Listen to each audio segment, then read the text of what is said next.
Rajahmundry Janasena incharge అత్తి సత్యనారాయణపై party అధిష్టానం చర్యలకు దిగింది. సత్యనారాయణ సభ్యత్వాన్ని రద్దు చేసింది. ఇక రాజమండ్రి ఇన్ఛార్జ్ బాధ్యతల నుంచి తొలగించింది. థియేటర్ల బంద్ పిలుపు నిర్ణయంలో అత్తి సత్యనారాయణ భాగస్వామి అని ఆరోపణలు ఉన్నాయి. ఆరోపణలు నిజమా కాదా అనేది నిరూపించుకునే వరకు పార్టీ కార్యక్రమాలకు దూరంగా ఉండాలని ఆదేశించింది అధిష్టానం.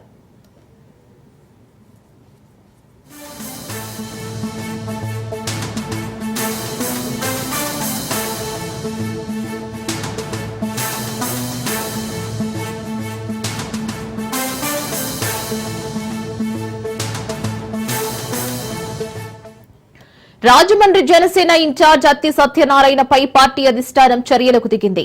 సత్యనారాయణ సభ్యత్వాన్ని రద్దు చేసింది. రాజమండ్రి ఇన్ఛార్జ్ బాధ్యతల నుంచి తొలగించింది. థియేటర్ల బంద్ పిలుపు నిర్ణయంలో అత్తి సత్యనారాయణ భాగస్వామి అని ఆరోపణలు ఉన్నాయి. ఆరోపణలు నిజమా కాదా అనేది నిరూపించుకునే వరకు పార్టీ కార్యక్రమాలకు దూరంగా ఉండాలని ఆదేశించింది అధిష్టానం.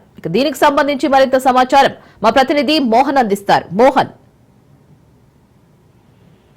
రీనా, ఏదైతే ఈ తెలుగు రాష్ట్రాల్లో థియేటర్ల బంద్ అంశం చిలికి గాలివానగా ఈ రోజున రాజమండ్రి నగర ఇన్ఛార్జ్ గా ఉన్నటువంటి అత్తి సత్యనారాయణని సస్పెండ్ చేస్తూ ప్రస్తుతానికి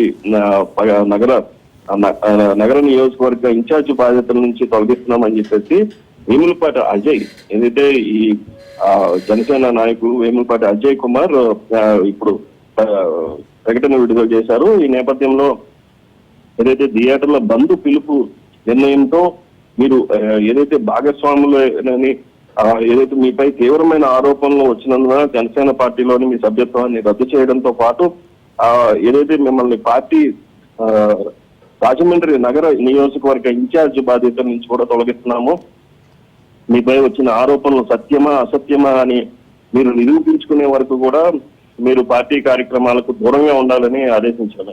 అయితే ఇక ఒక 2 రోజుల ముందు అతిశయ ప్రెస్ మీట్ పెట్టి మరి యాక్చువల్ గా ఈ రాజమండ్రి బంధు ఏదైతే థియేటర్ల బంధు విషయంలో పవన్ కళ్యాణ్ సినిమా వస్తుంది, పవన్ కళ్యాణ్ సినిమా ఆపే పరిస్థితి లేదు, హరిహర వీరమల్లిని ఆ థియేటర్లో ఎట్టి పరిస్థితుల్లో అడ్డుకోమని చెప్పేసి ఆయన చెప్పారు. ఈ నేపథ్యంలోనే రాజమౌళి లాంటి సంచలన దర్శకుడిపై కూడా తీవ్ర విమర్శలు చేశారు. ఎందుకంటే ప్రధానమైన హీరోలందరినీ కూడా ఆయన 2 years 3 years లాక్ చేయడంతో మొత్తం సినిమాలు తగ్గిపోయినాయి. దానివల్ల మొత్తం ఎగ్జిక్యూటివ్స్ అందరూ కూడా లాస్ అవుతున్నారు. ఎవరికి వాళ్ళు ఏదైతే నిర్మాతలు ఆ స్థాయిలో ఉన్న వాళ్ళు మాత్రమే లాస్ పడుతున్నారు తప్పించి కింద స్థాయి థియేటర్ ఎగ్జిక్యూటివ్స్ అందరూ కూడా చాలా లాస్ అవుతున్నారు, చాలా నష్టపోతున్నాం, థియేటర్స్ మేము నడపలేని సిచ్యువేషన్ లో ఉన్నామని చెప్పారు. అయితే ఇప్పుడు నిన్న మనం చూసుకుంటే దిల్ రాజు చేసినటువంటి వ్యాఖ్యల్లో కూడా తూర్పుగోదావరి జిల్లాలో ఈ అత్తి సత్యనారాయణ అధ్యక్షతనే మీటింగ్ జరిగింది. ఆ మీటింగ్ లో కూడా అతనికి అన్ని తెలుసుండి కూడా మళ్ళీ మాపై ఆరోపణలు చేశారని చెప్పేసి దిల్ రాజు కూడా తీవ్రంగా ఖండించారు. ఈ నేపథ్యంలోనే మొత్తం ఈ అత్తి సత్యనారాయణ మీదకి ఇష్యూ వచ్చింది. అయితే మరి ప్రస్తుతం ఇప్పుడు రాజ్ న్యూస్ అత్తి సత్యనారాయణని కలవడానికి ప్రయత్నం చేసింది. బట్ ఆయన ఫోన్ స్విచ్ ఆఫ్ చేసి విషయం ఏంటనేది విషయాన్ని కూడా తెలియట్లేదు. మరి చూడాలి కాసేపట్లో ఆయన ఎలా స్పందిస్తారనేది.